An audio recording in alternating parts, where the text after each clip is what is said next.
الحمدللہ وکفا والصلاة والسلام علی عباده الذین اصطفا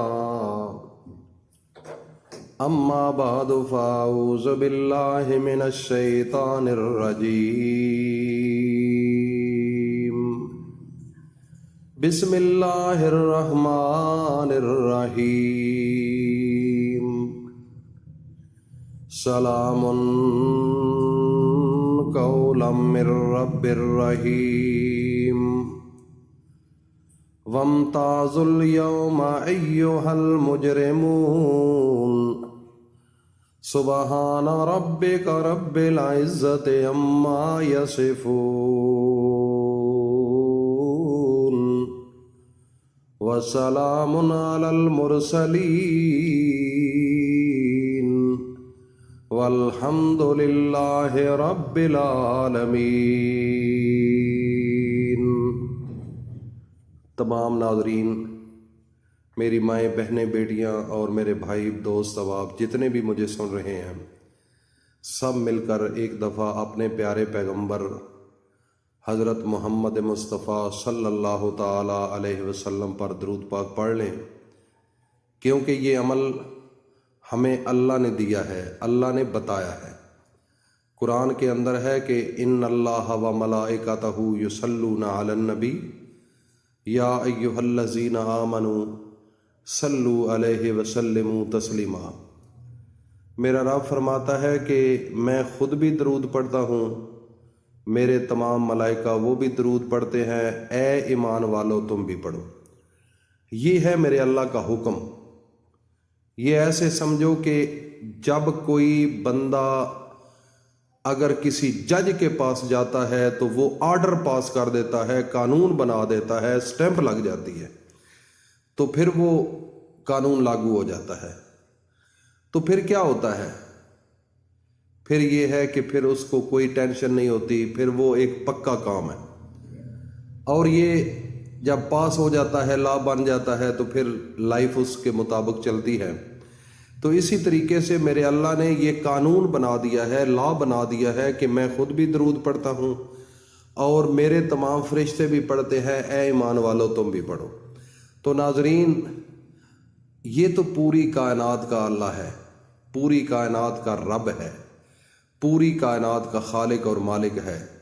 یہ دنیا کے بنائے ہوئے جج یا پارلیمنٹ وغیرہ، ان کے قانون ماننے پر کتنا بندہ اتفاق کرتا ہے کہ کوئی غلطی نہ سرزد ہو جائے؟ اس اللہ کے قانون کو اتنا لاپرواہی ہے کہ اس کو ماننے کی ضرورت نہیں ہے۔ دیکھو نا، اللہ کہہ رہا ہے کہ میں خود بھی درود پڑھتا ہوں، میرے فرشتے بھی پڑھتے ہیں، اے ایمان والو تم بھی پڑھو۔ اب ایک سوال یہ پیدا ہوتا ہے، کیا ہم اللہ کا حکم مانتے ہیں؟ سوال ہی نہیں پیدا ہوتا۔ دیکھو نا، اللہ کا قانون ہے کہ تم درود پڑھو، کیا ہم روٹین سے پڑھتے ہیں؟ اللہ کا حکم ہے نماز پڑھو، ہم پڑھتے ہیں؟ اللہ کا فرمان ہے قرآن کو سمجھو، فکر کرو اس کائنات پر، تو میں رب، آپ کو پتہ چلے گا کہ میں اللہ ہوں۔ لیکن ہم نے کبھی فکر کیا؟ سوچا بھی نہیں۔ ہم دنیا کے پیچھے لگے ہوئے ہیں۔ ایک متعلقہ تھانہ جو ہوتا ہے آپ کے علاقے کا، اگر تھانے دار آپ کو کہتا ہے کہ 4 بجے کل آپ نے تھانے میں آنا ہے، تو آپ کو فکر لگ جاتی ہے، رات دن سوچتے رہتے ہو کہ کل 4 بجے ہونے سے پہلے وہاں پر پہنچ جاتے ہو۔ یہ آپ کے سامنے ہے نا تھانے دار، خوف ہے۔ لیکن جو رب ذوالجلال ہے، پوری کائنات کا مالک اور خالق ہے، جب وہ بلاتا ہے تو آپ کو پرواہ بھی نہیں۔ حی علی الصلاۃ، حی علی الفلاح، حی علی الصلاۃ، حی علی الفلاح، کوئی ٹینشن نہیں، کوئی پرواہ نہیں۔ اس کی وجہ میرے بھائی، ہم نے دل سے مانا نہیں۔ ہمارا اندر جو ہے، ہمارا وہ مانتا نہیں ہے۔ ہم ظاہری طور پر مسلمان ضرور ہیں، لیکن حقیقت کے اندر ایکچوئل ہمارے اندر مسلمانیت نہیں ہے۔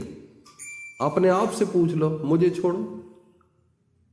تو ناظرین، صبح جمعرات کا مقدس دن ہے، آج رات جمعرات کی ہے، اور کل جمعرات کا دن ہوگا، اور کل کی رات شب جمعہ ہوگی۔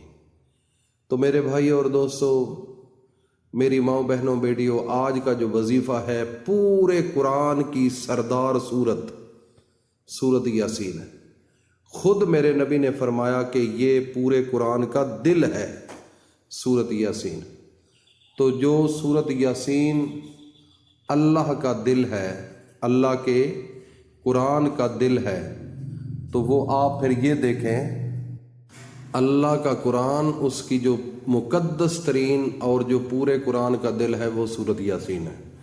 اس سورت یاسین کے اندر ایک آیت ہے سلام قولا من رب الرحیم، جو میں نے شروع میں پڑھی ہے۔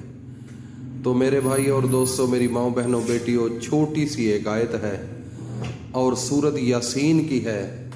سورت یاسین کی یہ آیت آپ کو رنگ لا دے گی، آپ کے گھر کے اندر پیسے کی کمی ختم ہو جائے گی، آپ کے گھر کے اندر اللہ کی رحمتیں برکتیں شروع ہو جائیں گی۔ اللہ کی جب رحمتیں برکتیں شروع ہو جاتی ہیں نا، تو پھر ساری دنیا ایک طرف ہو جائے، پھر اس بندے کو کوئی ٹینشن نہیں ہوتی، کوئی خوف نہیں ہوتا، کوئی فکر نہیں ہوتا، کیونکہ اس وقت میرے اللہ کی رحمتیں ہوتی ہیں۔ اللہ تو پوری کائنات کا مالک ہے، خالق ہے۔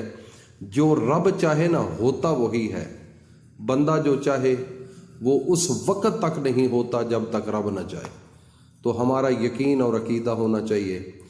آپ نے جمعرات کے دن اول و آخر 3 مرتبہ درود شریف پڑھنے کے بعد 33 مرتبہ اس آیت کو پڑھ لو، سلام قولا من رب الرحیم۔ پھر اللہ کے سامنے ہاتھ اٹھا کر، رو کر، گڑ گڑا کر، جیسے ایک فقیر اور منگتا ہوتا ہے نا، جب آپ کے گھر کو مانگنے کے لیے آتا ہے تو اس کا بھیس، اس کی زبان، اس کے لباس، وہ انسان جب دیکھتا ہے تو اس کو ترس آ جاتا ہے اور اس کو کچھ نہ کچھ وہ دے دیتا ہے۔ تو اس لیے ناظرین، اپنے اللہ کے سامنے ایسی زبان اختیار کرو، ایسی انکساری اور عاجزی کے ساتھ پیش آؤ، اللہ کی ذات اس وقت آپ کو عطا کرے گی، اتنا عطا کرے گی آپ کبھی سوچ بھی نہیں سکتے کہ اللہ نے اتنا کہاں سے دے دیا۔ تو میرے بھائی اور دوستو، اس عمل کو کرو اور اپنے تمام دوست احباب، اپنے گھر والے، اپنے بہنوئی، آپ کے بھائی دوست، آپ کے رشتہ دار جتنے بھی اس کائنات کے اندر ہیں، آپ نے صدقہ جاریہ سمجھ کر ان کو یہ میسج کرنا ہے کہ میرے بھائی، اس قرآن کی سورت کے اندر یاسین کے اندر ایک آیت ہے، اس کا وظیفہ کر لو، انشاءاللہ زندگی بدل جائے گی۔ اللہ رب العزت ہم سب کو اپنی حفظ و امان میں رکھے۔ السلام علیکم ورحمۃ اللہ وبرکاتہ۔